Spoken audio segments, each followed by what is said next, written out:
오히려 가장 앞서 있는 데가 여기다 이렇게 평가가 현재 나오고 있습니다. 당연히 무시할 수 없는 그런 최고의 회사라고 볼 수 있겠죠. 자동차도 바퀴 달린 컴퓨터가 되는 장기적으로 보면은 메모리에도 상당히 좋은 기회가 될 수 있다고 저는 봐요. 시장은 상당 부분 올해는 아웃퍼폼할 수 있을 것이다.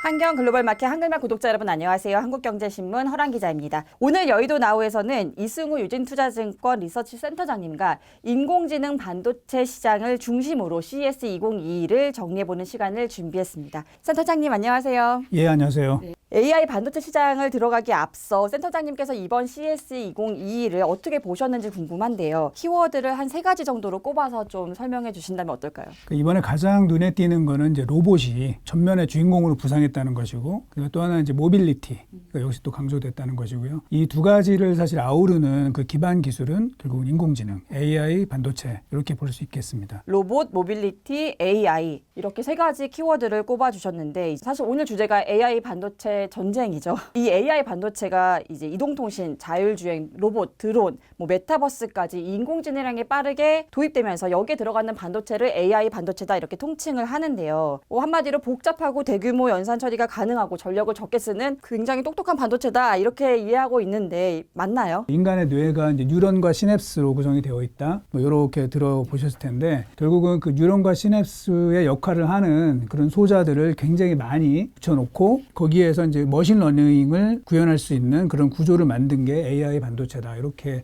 정리할 수 있을 것 같습니다. 사실 이 AI 반도체와 우리가 쉽게 생각하는 CPU, GPU, AP 칩 이런 것과 서로 좀 관계가 어떻게 되는 건가요? 모든 칩들이 다 지능이 있다고 볼 수 있겠지만 그래서 인공지능이 이제 가장 큰 개념이고요. 그중에서 이제 CPU는 중앙에서 이제 모든 것들이 중점적으로 이루어지는 그런 프로세싱을 말하는 건데요. 사실은 아까 제가 뉴런과 시냅스 이야기를 했는데 거기에는 사실 중심되는 게 없어요. 그러다 보니까 다 비슷한 그 소자들이 굉장히 많이 동시에 병렬로 처리가 되는 이런 구조가 되는 것이고요. 그에 따라서 프로세싱 방식이 이제 GPU 방식이고 그거보다 조금 더 유연하게 만든 게 FPGA라고 볼 수 있겠고요. AP는 사실은 이제 CPU랑 같은 개념으로 보시는 게 더 맞을 것 같아요. 사실 이 AI 개발용 반도체 칩 시장의 주도권은 엔비디아가 잡고 있다 이렇게 생각이 되는데요. 앞으로 이 AI 반도체 시장의 경쟁에서의 관전 포인트는 뭐가 될까요? 반도체 시장이 아직은 이제 태동기에 있다고 볼 수 있겠죠. 긴 그림에서 본다면. 근데 사실은 이제 반도체 기술이 급발전하기 위해서는 좀 표준화가 이루어지게 되면은 예를 들면 이제 공동의 자원을 쓸 수 있고 연구 결과물들을 또 서로 공유할 수 있게 되면서 기술 발전이 되게 빨라지거든요. 과연 이제 이것이 표준화가 되는 그런 과정이 일어날 것인지 이게 좀 중요한 포인트가 아닐까 저는 생각을 하고 있습니다. 사실 모바일에서도 안드로이드와 iOS가 이제 시장을 양분하면서 이 모바일 생태계가 엄청나게 발전을 했잖아요. 이 AI 반도체 시장에서도 그런 주도권을 가질 기술이 나와줘야 된다 이런 거네요. 네. 어디가 조금 경쟁 후보가 될 수 있을까요? 현재 우리 AI 반도체의 대장주라고 할 수 있는 엔비디아가 실제 결과물도 좋은데다가 특히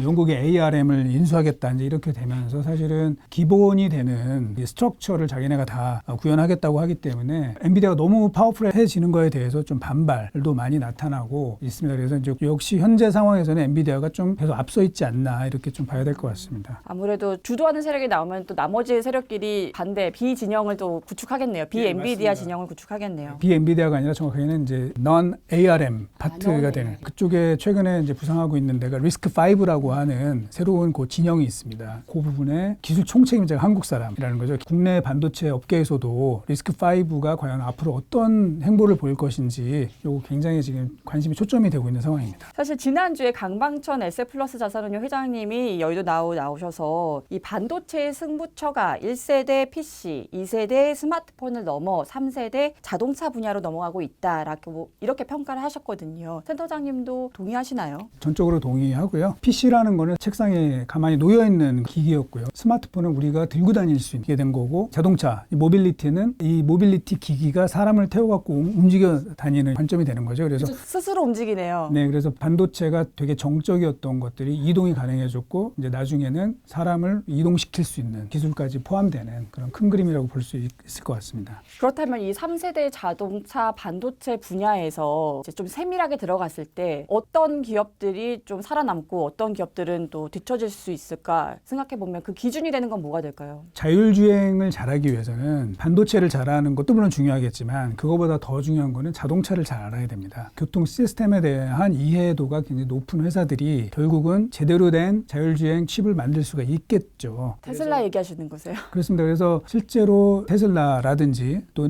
그 다이밀러, 벤츠, 그리고 GM, 구글의 웨이모 뭐 이런 데들이 가장 현재 기술적으로 앞서 있다. 그렇게 평가할 수 있고요. 지금 이제 테슬라는 현재 그 자율주행 단계를 레벨 2 플러스 정도로 평가를 하고 있는데 아까 이제 다이밀러 같은 경우는 자동차를 잘 알지만 거기에 반도체는 엔비디아랑 협력을 하고 있거든요. 근데 여기는 현재 공식적으로 사상 처음으로 레벨 3를 공인받았습니다. 벤츠의 EQS라고 하는 S클래스의 전기 자동차인데 거기에 실제로 350개의 센서가 붙어 있고요. 왜냐하면 이제 사실은 자율주행을 하려면 사람과 굉장히 비슷한 이런 감각기관을 갖추는 게 되게 중요하기 때문에 굉장히 많은 센서를 가지고 있고요. 거기에 또 엔비디아의 머신러닝 칩 뭐 이런 것들이 거의 붙어가지고 현재 오히려 가장 앞서 있는 데가 여기다 이렇게 평가가 현재 나오고 있습니다. GM 같은 경우는 퀄컴과 반도체 협력을 하고 있는 거죠. 예, GM 같은 경우는 자기네 그 자율주행 시스템을 크루즈라고 얘기를 하고 있는데 그때 이제 퀄컴이 반도체 파트너로 그 채택이 돼가지고 이제 양사가 역시 협력을 하고 있고요. 마찬가지로 퀄컴이 반도체 설계 되게 잘하지만 자동차 칩을 잘 만들기 위해서는 결국은 자동차를 굉장히 잘하는 업체랑 손을 잡을 수밖에 없다 이렇게 보고 있습니다. 퀄컴 입장에서도 필요한 일이었던 거네요. 웨이모 같은 경우는 어디 반도체랑 협력을 하고 있는 거예요? 그게 이제 공식적으로 알려지지가 않았는데요. 저희가 과거에도 보면은 이제 구글이 알파고였을 때도 처음에는 엔비디아 칩을 썼다가 자체 칩을 좀 쓴 걸로 저희가 알고 있어요. 웨이모 같은 경우도 구글의 자체 설계 칩이 들어간 것이 아니냐라고 현재 추론을 하고 있는 상황입니다. 테슬라, 웨이모, 다임러, GM과 또 이렇게 협력하고 있는 반도체들까지 좀 살펴봤고 이 곳들이 어쨌든 3세대 자동차 반도체 분야의 승기를 잡는 곳들, 후보들이 된다 이렇게 얘기를 해주셨어요. 이 센터장님께서는 그럼에도 이 네 가지 중에서 가장 눈여겨보는 자율주행 반도체 기업이 있다면 어딜까요? 시가총액을 보더라도 엔비디아의 인기가 너무 높고요. 제가 2018년도에 CES를 갔을 때 이제 그 당시에 이미 시속 350km를 낼 수 있는 레이싱카, 그걸 무인으로 달릴 수 있는 그 시스템을 그때 엔비디아가 이미 그때 구현을 해놨기 때문에 뭐 가장 앞서 있는 그런 회사라고 볼 수 있겠습니다. 테슬라 팬들분들께서는 아니다라고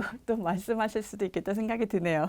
그렇지만 이제 자동차와 관련된 그런 거는 많은 테스트를 거치고 자동차를 잘 이해하고 있는 그런 회사 측면에서 본다면 또 테슬라 당연히 무시할 수 없는 그런 최고의 회사라고 볼 수 있겠죠. GM 같은 경우는 퀄컴과 자율주행을 위한 스냅드래곤 라이딩 시스템을 공동 개발을 하고 있는데요. 퀄컴의 자율주행 반도체 경쟁력은 좀 어떻게 평가하세요? 퀄컴도 사실은 몇 년 전부터 자율주행과 관련돼서 굉장히 많은 시도를 해왔었거든요. 지금 이제 굳이 순위를 따지자면은 엔비디아, 테슬라, 인텔의 자회사인 모비라이가 있습니다. 이런 회사들이 조금 더 앞서 있다고 볼 수 있고 이제 퀄컴은 기존에 너무 우리 핸드폰 칩이다라는 그런 이미지가 너무 각인이 되어 있기 때문에 거기에서 좀 벗어나기 위한 여러 가지 시도들을 다양하게 하고 있는 거라고 좀 보고 있습니다. 국내 반도체 업체들은 이제 어떻게 하면 이 자율주행 반도체 시장에서 깃발을 좀 꽂을 수 있을까? 우리나라가 반도체 세계 최대 강국 중에 하나인데 그 자동차 분야에서는 뭐 거의 성과가 없다고 보시면 됩니다. 왜냐하면 사실 자동차 반도체 시장 규모가 한 450억 달러 정도 내외인데 그 중에서 메모리가 차지하는 비중은 한 5% 정도밖에 안 돼요. 굉장히 시장이 작습니다. 그러니까 아직은 자동차에 메모리를 꽂을 만큼의 그런 파워풀한 그런 컴퓨팅 능력은 별로 필요가 없어요. 단순하게 뭐 멀티미디어를 조작한다든지 뭐 내비게이션 정도 본다든지 뭐 이런 정도가 대부분이기 때문에 저는 이제 앞으로는 굉장히 중요해질 수가 있습니다. 그렇네요. 전기차를 넘어 자율주행이 되면은 자동차에 쓰이는 메모리 반도체도 중요한 역할을 할 수 있는 건가요? 그렇습니다. 그 메모리는 지금 제일 많이 쓰이는 게 당연히 컴퓨터랑 이제 스마트폰이지 않습니까? 그러면 이제 앞으로 자동차가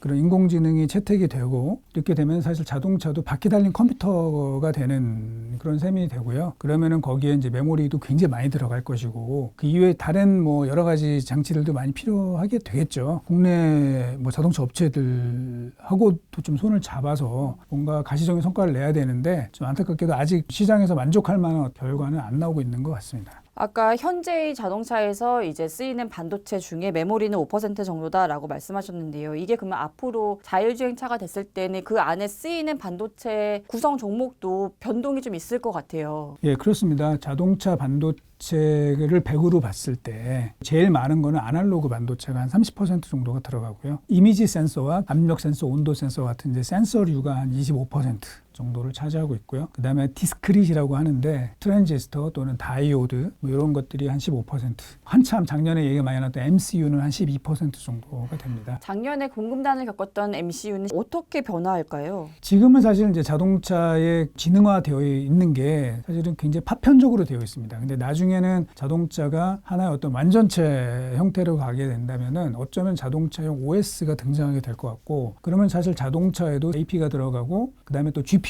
거기 따라 들어가고 뭐 또는 FPGA 뭐 이런 것들이 여러 개 붙고요. MCU의 숫자는 사실은 좀 줄어들 가능성이 좀 있어요. 테슬라가 상대적으로 작년에 MCU 부족에서 다른 업체들보다는 좀 자유로웠다 하는 게 테슬라가 반도체 설계를 되게 잘해서 MCU 또는 ECU라고 하기도 하는데 그 개수를 좀 줄여서 탑재를 시키는 이런 것들이 좀 있었습니다. 그래서 지금까지는 가장 많은 반도체가 아날로그, 트랜지스터 뭐 이런 것들이었다면 앞으로는 제가 볼 때는 센서는 굉장히 많아질 것 같고요. AP 또는 이 인공지능 AI 칩 그리고 메모리 이쪽이 굉장히 큰 폭으로 늘어날 것으로 이제 예상을 합니다. 센서를 제일 잘하는 회사들은 일본과 유럽 회사들이 잘합니다. 르네사스가 있고요, NXP가 있고 보쉬가 있습니다. 업계의 지도, 그러니까 미래의 자동차 반도체 시장에서의 그 지도가 딱 그려지는 것 같아요. 이렇게 해서 이 자동차 자율주행 반도체 시장을 좀 관전 포인트를 좀 정리를 해보고요. 다음으로는 이제 GPU랑 CPU로 좀 넘어가 볼게요. 이번 CES에서의 특징 중에 하나를 꼽자면 이 GPU 업체와 CPU 업체 간의 경계가 좀 허물어진 게 아닌가 싶거든요. 이런 트렌드가 강화될수록 어디가 좀 수혜를 볼까요? 지금 제일 잘하는 회사들은 엔비디아와 AMD라고 이제 보고 있어요. 왜냐면 엔비디아도 사실은 기존에 GPU만 하다가 CPU 제품을 이제 내기 시작을 했고요. 거기에 수성을 해야 되는 입장인 인텔 같은 경우는 CPU 중심으로 하다가 물론 이제 GPU도 하긴 했었어요. 이제 그 동안에는 내장형 GPU 중심으로 했었는데 지금 이제 엔비디아의 이 도전이 너무 좀 두렵겠죠. 그러다 보니까 엔비디아의 카운터 펀치를 날리는 이 외장형 하이엔드 GPU를 이번에 발표를 했습니다. 그런데 이제 사실은 이제 그 성능 자체는 물론 이제 굉장히 하이엔드 제품이긴 하지만 그 엔비디아의 우리 RTX 시리즈가 이제 3070, 3080, 3090 이 세 가지 버전으로 있는데 그 중에서 가장 낮은 3070 버전 정도 급이라고 합니다. 그래서 아직은 조금 엔비디아가 조금 더 한 수 위에 있다 이렇게 좀 볼 수 있겠고요. AMD도 좋게 보신다고 말씀하셨는데 결국에 이번 CES에서 이제 인텔과 AMD가 CPU 신제품 경쟁을 벌였잖아요. 어떻게 보셨어요?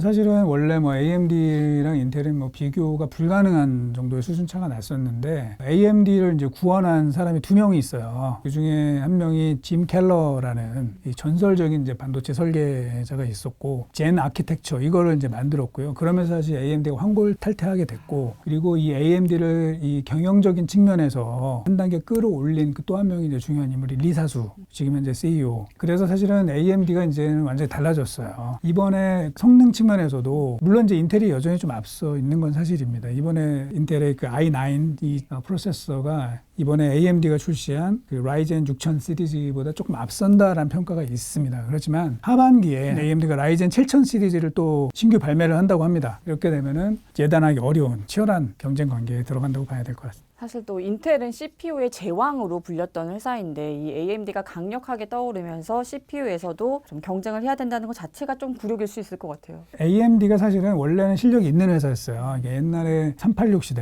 그러니까 80386 칩이 있을 때 80387이라고 하는 코프로세서 칩이 있었거든요. 그거를 AMD가 만들었습니다. 그래서 사실은 AMD는 부동소수점 처리에 있어서는 사실 인텔을 거의 능가하는 이런 정도의 실력을 가지고 있었는데 문제는 발열 처리에서 이제 문제가 많았습니다. 그래서 컴퓨터 업체들이 채택을 잘 안 하다가 아까 말씀드린 짐 켈러가 오게 되면서 회사가 이제 환골탈태를 하게 됐고요. 사실 이 짐 켈러가 굉장히 제가 볼 때는 입지전적인 인물이고 저희가 반도체 업계에서는 굉장히 예의주시하고 있는 사람인데 그러니까 짐 켈러는 사실은 애플에도 있었어요. 애플의 반도체 설계에 어떤 기반을 닦은 사람이고 그 이후에 나와서 AMD를 구원을 했고 테슬라에도 또 들어갔었습니다. 그래서 테슬라의 자율주행 칩 기반을 역시 또 닦아놓고 이제 왔습니다. 어떻게 됐냐면 이제 인텔이 무너지고 있는 자기네를 되돌리기 위해서 짐 켈러를 영입을 했어요. 그런데 짐 켈러는 한 회사에서 딱 3년을 일하거든요. 3년을 일하고 회사를 바꿔놓고 이제 나가게 되는데 인텔에서는 2년 만에 나왔어요. 이 회사는 안 되겠다. 너무 관료적이고 내가 어떻게 할 수 없다 해가지고 이제 나가게 된 거죠. 그러면서 사실은 인텔은 굉장히 덩치가 너무 크고 움직이지 못하는 이런 상황이 되다 보니까 사실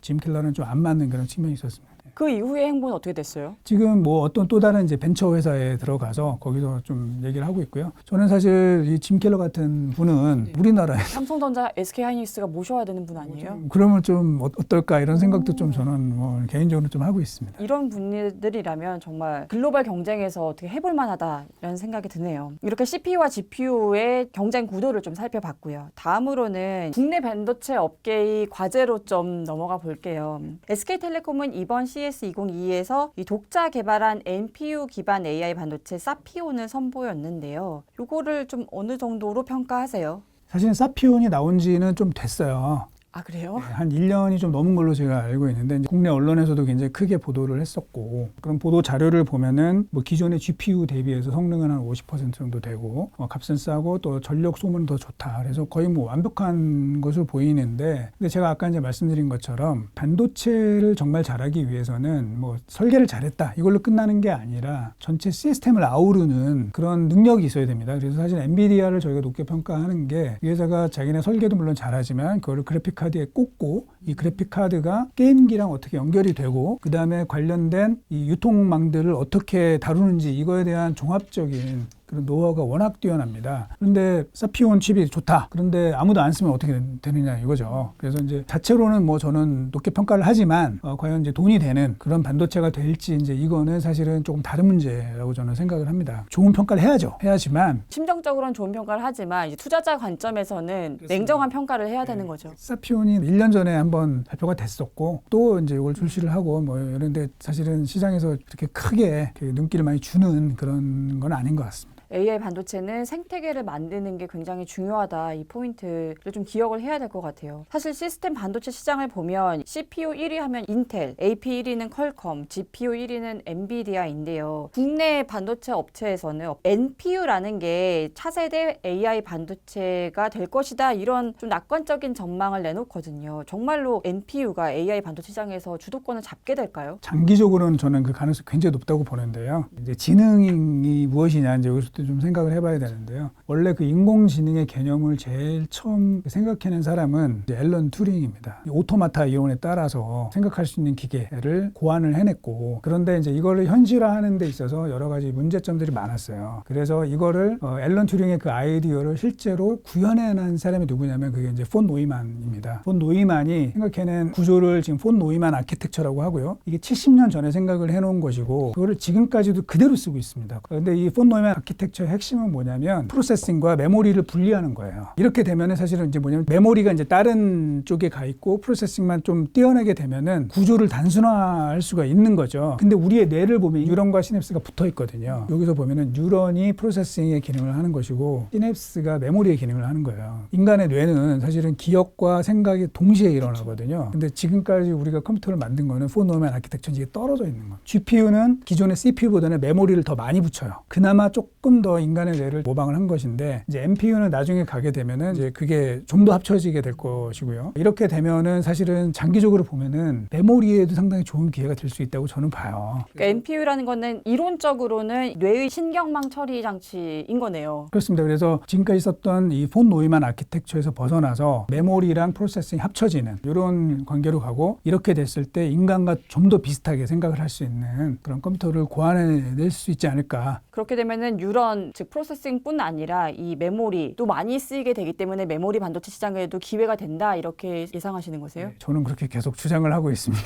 NPU가 장기적으로는 이 AI 반도체의 주도권을 잡을 수 있을 거다라고 생각하신다고 말씀하셨는데 그 장기적이라는 게 도대체 얼마나 폰 노이만 아키텍처의 가장 장점은 뭐냐면 구조를 되게 심플하게 만들 수 있다는 거예요. 근데 이거를 합쳐놓게 되면은 사실은 기술적으로 굉장히 어려운 점들이 많겠죠. 그렇겠죠. 그리고 이제 뭐라 그럴까 범용성이 좀 떨어질 수가 있다고 하더라고요. 그래서 장기적으로는 그렇게 가는 게 맞고요. 3년 내, 5년 내 이렇게 될 것 같지는 않고 그보다 조금 더 긴 시간으로 좀 봐야 되지 않을까 생각을 합니다. 그럼 한 발 더 나아가서 이 NPU 장기적으로는 차세대 AI 반도체의 주도권을 잡게 될 이 NPU 반도체 시장에서 국내 업체들이 잘할 수 있을까요? 사실은 이제 아까 NPU는 완벽하게 구현해낸 업체가 아직 하나도 없거든요. 그렇기 때문에 큰 차이가 안 난다고 볼 수 있고, 그러면 이제 여기서부터 분발을 잘 하게 되면, 그리고 아까 리스크5도 제가 얘기를 했는데, 이제 리스크5도 사실 연관이 될 수 있거든요. 이제 거기는 좀 더 근본적인 어떠한 시스템을 까는 거기 때문에 그와 연관해가지고 국내 업체들한테 희망 섞인 그런 전망을 좀 해보고 싶습니다. 국내 반도체 업체들이 영입해야 될 인물들이 많은데요. 짐 켈러도 있고 리스크5 총 책임자도 있고 긴 시간 CS2022 AI 반도체 시장을 중심으로 쭉 정리를 해봤는데요. 마지막으로 이 삼성전자와 SK하이닉스 올해 투자 전략을 좀 어떻게 세워야 될지 마지막 질문인데 굉장히 큰 질문이죠.